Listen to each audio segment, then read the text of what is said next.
So here's the thing I want to talk about, because it's really interesting the way this story was reported. I want to talk, first of all, just in general about corruption. Corruption is a big deal. I lived in New York in the late 70s when it was unlivable and it was terrible. And it was simply corruption. It was Democrat governance.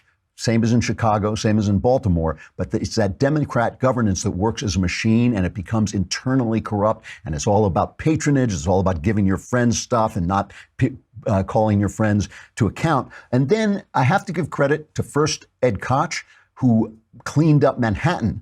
And then, of course, Rudy Giuliani, who cleaned up the entire town. But what happened was Ed Koch was a genuinely honest guy, and he had some conservative aspects to him, and ultimately became a lot more conservative. But one of the things that happened was I remember they actually tapped the mafia's phone, and the mafia was talking about trying to bribe Ed Koch, and the guy said, no, you cannot touch Ed Koch. And what happened was, because he cleaned up Manhattan, there was a huge scandal where all the other boroughs, all the corrupt guys in the other boroughs were exposed. One of them killed himself. It just was a huge thing in the 80s. And that cleaned up the boroughs. And then Giuliani came in and he was just incorruptible. And that's how the city gets cleaned up. Right? You can't clean it up until the corruption is gone. Now, the thing is, corruption is endemic to democracies. Corruption is endemic to humanity. And of course, plenty of authoritarian governments become corrupt. But it's endemic to the system of democracy because you have to do favors for people to build coalitions. So it's a great opportunity for people to come in and buy your favors and to give you a lot of money. And then they give you money and you say, well, I've got to do stuff for them.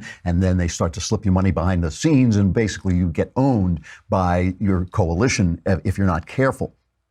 And the problem is that freedom creates inequality, right?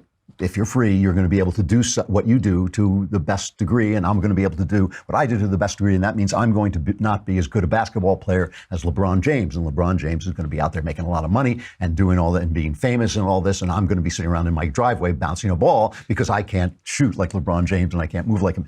People don't mind inequality, right? Inequality, first of all, you shouldn't mind inequality, because what difference does it make if the guy next to you has $1 billion if you have enough money to do all the stuff you want to do? You know, that's what always used to bug me about Obama. All the lefties, it's like, oh, he has so much money. Who cares? Who cares?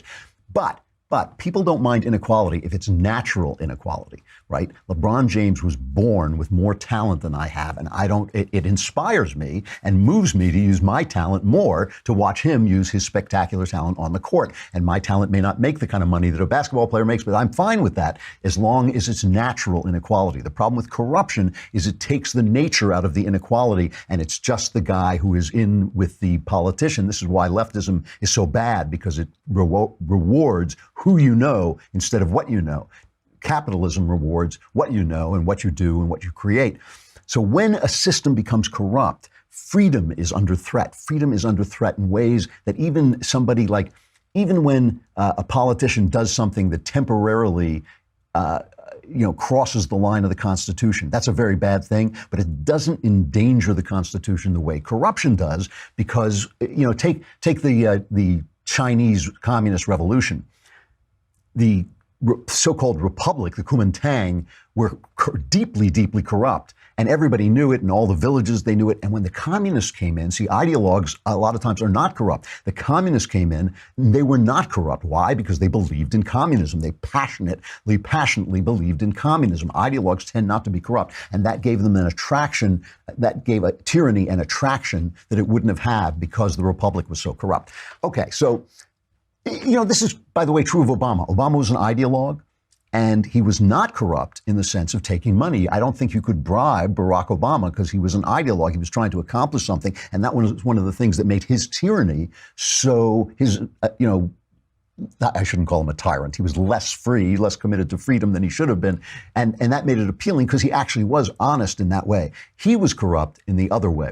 He was corrupt in that he did exactly what the Democrats have done to New York, exactly what they've done to Chicago, is he turned Washington into Chicago. He turned it into this machine that rewarded its friends and punished its enemies, as, for instance, when the IRS came after conservatives. So that, when you have that, you undermine democracy, you undermine freedom, and that was the worst thing Obama did. It wasn't the executive orders, it wasn't even some of the, terrible, that wasn't Obamacare, it was the corruption. It was turning the government into a rigged system that punished its enemies and did not play fair. It didn't play fair, and one of the worst ways is now coming out. And that's why this is so important. I know this scandal story is really important. I try to keep it, is really complicated. I try to keep it as simple as I possibly can, because I know once you're saying this guy was giving to this and this guy's giving this, basically the story, to keep it at its simplest,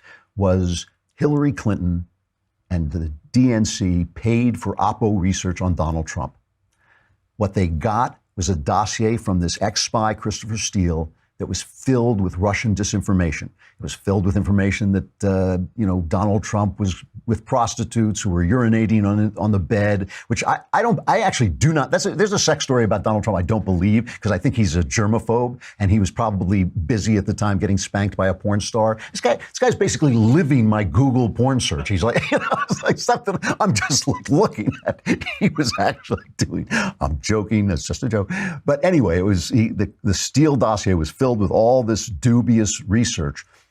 And it seems the Republicans are making a very, very sound argument that through a lot of machinations behind the scene, John Brennan going to Harry Reid going to the FBI, and James Comey, in their eagerness to get at Donald Trump, they used this dossier to get a warrant to spy on a guy who had worked for Donald Trump in a kind of ancillary way, Carter Page. That's corruption. That is one political party using the tools of government against another political party. That is deep, deep corruption.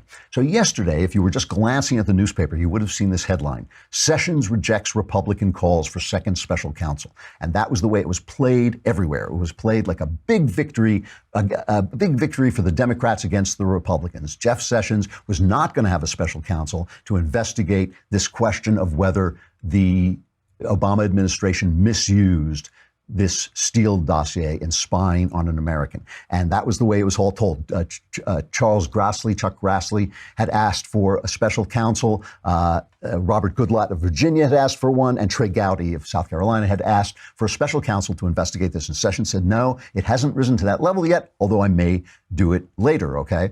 But the other part of the story was buried under that headline. Because earlier, about a month ago, Donald Trump had tweeted, he's always picking on Jeff Sessions. I really wish he wouldn't do this, because Sessions is a good man. He is a straight arrow, straight shooting guy who's doing the best job he can, and it's complicated. He has to be careful to be, when you're the AG, you've got to be above, you're like Caesar's wife, you've got to be above suspicion. So Trump tweeted about a month ago, why is AG Jeff Sessions asking the Inspector General to investigate potentially massive FISA abuse? The FISA court is the court that gave the warrant to spy on Carter Page. So Sessions has said that he would tell the Inspector General, direct the Inspector General, to investigate massive FISA abuse. And Trump said, this will take forever. The IG has no prosecutorial power, and he's already late with reports on Comey, et cetera. And isn't the IG an Obama guy? Why not use department lawyers? Why not use U.S. attorneys? And then in all caps, disgraceful. So that was Trump's tweet about this. Well, first of all, the IG is an Obama guy, but he's universally, Michael Horowitz, is universally respected. The Republicans respect him too. Just because Obama appointed him doesn't mean he's corrupt. So I think that was unfair. But he says, why not use Justice Department lawyers? But that was the story yesterday, is that is exactly what Jeff Sessions done. Jeff Sessions has not only put the IG in charge of investigating this FISA abuse, he also announced yesterday that he's got this guy, John Huber, the U.S. attorney in Utah, just like Trump wanted. He's got this guy leading the investigation. And Huber is also an Obama appointee, but he was reappointed by Mike Lee, who is a rock-ribbed Utah conservative. So he should have the confidence of both parties as well. So this is something that really is happening. And they said it like, oh, he's not going to. But here's Jeffrey Toobin. Jeffrey Toobin is CNN legal advisor, legal commentator, and the fact that he is CNN is the only adjective you need to know what I think of him and what I think of his opinion. So here he is basically dismissing this entire idea, which I think the Republicans have come very close to proving, dismissing this idea that there was FISA abuse. No, as far as I could tell, most of the accusations against the FBI are lunatic conspiracy theories, just not grounded in anything. And I think the Attorney General did an appropriate thing here, giving this to the Inspector General. That's why we have Inspector Generals. But I expect there will be nothing found here. And I think Sessions did the right thing. He is asking Utah's top federal prosecutor, John Huber, to begin an investigation, an internal investigation as well. What do you think about that? I think that's appropriate. I mean, that's the level of inquiry it deserves. It doesn't deserve the whole superstructure of an independent counsel, or a special counsel, as it's called now. There is, inspectors general do investigate the department in which they work, so there's nothing extraordinary about this. And given the flimsiness of the accusations, I think giving it to a U.S. attorney is about the appropriate level of inquiry that the whole subject deserves. So he is selling this idea that by giving it to the Inspector General, I mean, this is the guy who just got McCabe fired, right? This is Michael Oher, who's just got Andrew McCabe fired. He's selling this idea that giving it to the Inspector General, that doesn't mean anything. It's just this kind of little investigation. No, this is like the internal affairs guy. He's going to look at this, and they've got a U.S. attorney on this who was trusted by both parties. Obama appointed him and Mike Lee reappointed him. So he's a straight, obviously they feel he's a really straight arrow guy. And the idea that there is nothing to see here is wrong-footed, completely contradicted by the fact that the FBI has been slow marching the documents that the Congress has subpoenaed from them. And not only do they slow walk them, I'll talk about this more in a minute, when they get there, they got a lot of important stuff cut out. They redact them into, it's like that old joke where they show up and it's all blacked out, and every now and again there's a word like he, or thee or something like this. It's like they're pulling every cheap trick. And now they're going to move on because Sessions called them out in and said, look, you guys are going to be held in contempt if you don't do this. And the Congress said the same thing. So Devin Nunes, or how do you pronounce it? That nobody knows how to pronounce it. It's Nunes. It's like, where, call this man's sister. There must be a way to pronounce it. Devin Nunes pointed out that this is a classic case where every time somebody attacks Donald Trump by some kind of weird magic, maybe Trump sold his soul to the devil, I don't know, but he's got some weird magic where every time people attack him, it blows up in their face. And Nunes says that's what's happening now. The left has continued to say that this is Watergate and, Trump's going to be impeached. They've continued that. Well, now this is effectively boomeranged on them.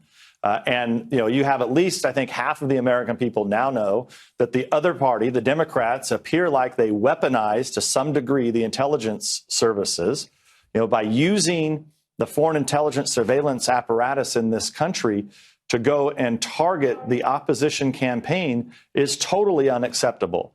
And that's what happened here. And so people are beginning to learn the truth. So I am happy that Bob Goodlatte subpoenaed these 1.2 million documents. But I said this earlier in the week. We need those documents like yesterday.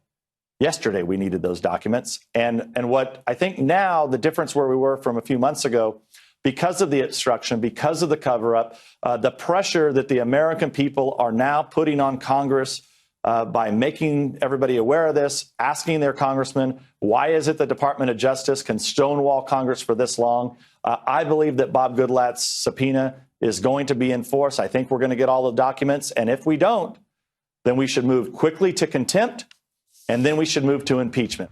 And, this is serious stuff because this corruption, as I said, this eats away at freedom. It eats away at the foundations of government without your seeing it. And I know all these investigations. I mean, I make fun of them all the time because they're investigating the people who are investigating the investigators at this point. But it is important that they clean this out. When they talk about draining the swamp, this is what they're talking about. And it also means that we on our side have to hold Donald Trump to the same kinds of standards. I don't care. I truly don't care who Donald Trump slept with or who he sleeps with. But I do intensely care that he does not not allow this kind of corruption that Obama allowed to take over the government. And so far, it seems that he hasn't. He's actually stocked the government with really, really good people. And if you don't think that that Nunez or Nunez or Ninez or whatever the hell his name is, if you don't think that he's right, that they are trying everything they can to win the power to impeach President Trump, you are not paying attention. I mean, this thing that the Democrats, the left, and the Democrats and the far left are virtually indistinguishable at this point, that the Democrats and the far left are so mobilized for the midterms, they're so ready to go, and that conservatives and Republicans look like they're kind of being a little bit drab, and do we like Trump? And do we really like him? He tweets, he's rude, This is crazy stuff because here is, let's see, we have Representative Eric Swalwell of California, this liberal guy who's talking to Wolf Blitzer. Listen to the way he's talking. He is like, they are drooling to get their hands on the levers of power so they can impeach Trump, when it really is Obama. They should go back and put Obama back in the White House so they can impeach him, posthumously at this point. But listen to this guy. When you say, Congressman, the president will be fired soon, what exactly are you suggesting?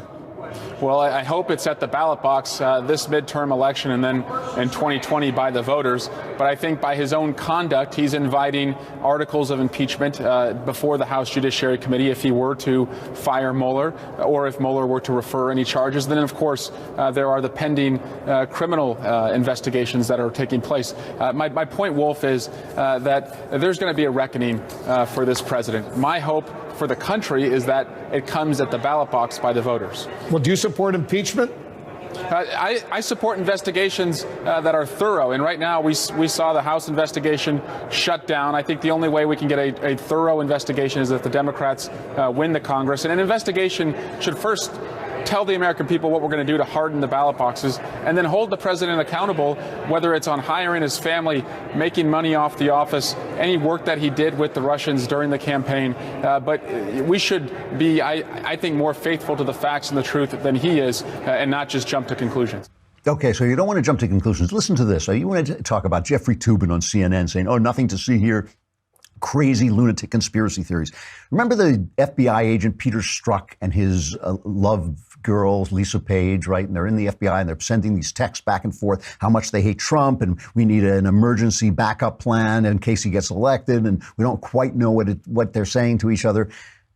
At one point, it turned out that they knew the judge, the FISA judge, Fisk judge, Rudolph Contreras, who was the judge in the case against Michael Flynn, the guy who's been forced basically to maneuvered into pleading guilty to lying to the FBI, even though it doesn't seem that he lied about anything very important or anything that he did wrong, right? So they had these texts going back and forth, right? And Strzok says, here's that Rudolph, by the way, he recused himself after this. He recused himself from the case. But he says, Rudy is on the FISA court, the Fisk court. Did you know that? Just appointed 2 months ago. And this is Lisa Page. Linda Page, isn't it? Yeah. I always forget what Lisa Page. Never mind. Doesn't matter. Nunez. It's Nunez. But it was a Page. Page says, Rudy is on the court. Did you know that? And Strzok says, I did know it. I need to get together with him. And he said he'd gotten on a month or two ago at a graduation party we were both at. And Strzok and Page then began discussing planning a dinner party so they could meet with the judge without anybody knowing that's why they were meeting with the judge to discuss the case. So if they had a dinner party, then no one would know that this was the case, and then the judge wouldn't have to recuse himself, right? They're conspiring in these texts. The texts show up at Congress, and this part of the conversation is blacked out. It's blacked out. How did they find out about it? They read about it in the Federalist. A source sent the actual unredacted things to the Federalist, and now the DOJ Congress is looking at the Federalist and finding the information that they're keeping out of the information they're turning over to Congress. If there ain't corruption here, there sure is something that stinks, and it matters. It's not about going back and hunting down Obama post-case. It's not about sending Obama to jail. Don't get your fantasies going. Obama's not going anywhere. He's not going to jail. It is about cleaning out these departments so that we can believe in our institutions again and have the kind of freedom that does produce a LeBron James, but we can feel that it's being done fairly. And it really is important to keep going after this corruption.